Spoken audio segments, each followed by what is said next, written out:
Hi, my name is Cody, and today we're going to be discussing how to use manual gauges on your HVAC system.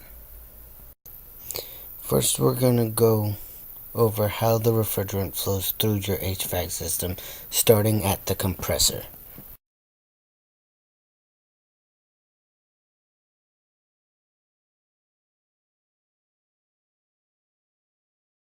The refrigerant flows from the compressor into the condenser. This is where it releases the heat back into the atmosphere, changing the vapor back into a liquid. It then runs back to your receiver or dryer.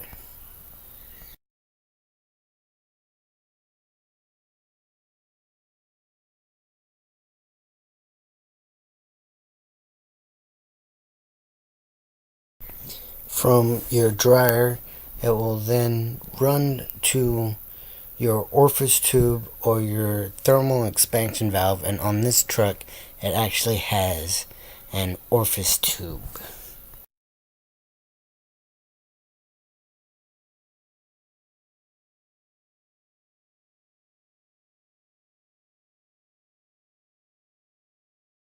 And as you can see, there's another tube that kind of runs off to the side. That's to go back towards the sleeper. Now from the orifice tube, it's going to run into underneath the dash, and it's kind of a little hard to see here, but under here you can see where it comes in, where the evaporator is. And here is where it draws the heat from the air inside the cab, absorbing it with the refrigerant, turning it from that liquid back into a vapor. And from the evaporator, it then runs back out, and you might be able to see it along the side. Here is another tube that runs back to the sleeper as well for after it goes into the evaporator. But it then runs from the evaporator back up to your compressor to start the cycle all over again.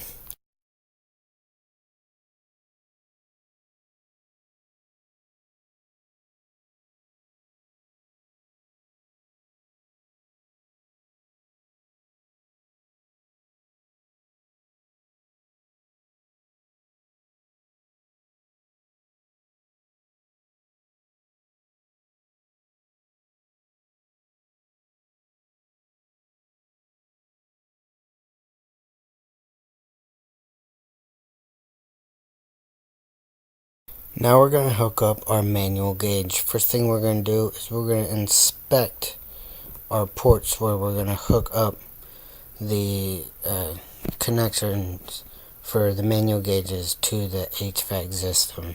You want to check them, make sure that there's no kind of dirt or any other kind of debris down inside of there.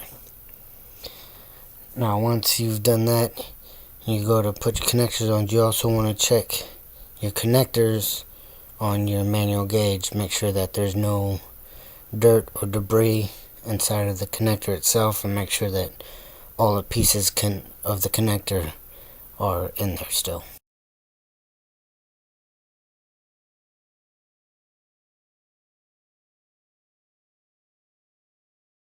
When you go to put your connectors on, you want to make sure the valves are closed all the way, and you want to make sure that they are on there fairly well so they won't come off. And here again, we're going to inspect our connector, make sure there's no dirt and debris. All the components of the connector are still there, your bearings and stuff like that.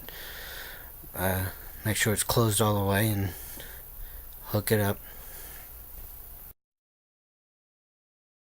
Now once everything is connected properly, we're going to open the valves. You don't want to wrench down on them too hard, or it can cause damage to the bearings inside the connectors. So just open them up until they just kind of stop on their own, and you're going to watch your gauges.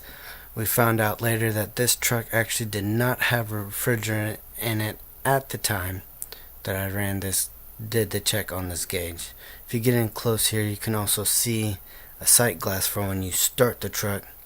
You then turn those two knobs there, which you'll see me do here in a little bit, and you'll check the refrigerant running through the system. This way you can check if it's milky to see if it's having any kind of contaminants in it, or if it has any bubbles and it's showing that there's a leak somewhere and there's air getting in.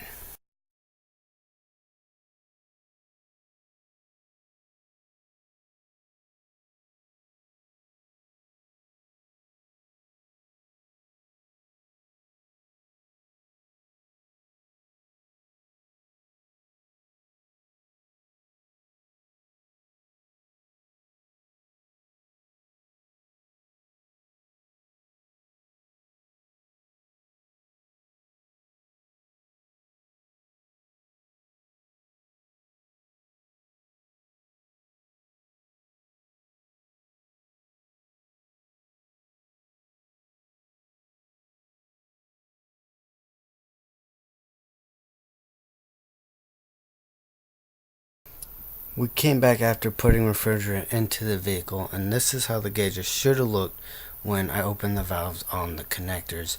And it's kind of hard to tell, but you can see that they're reading about the same number, showing that both high side and low side are working properly.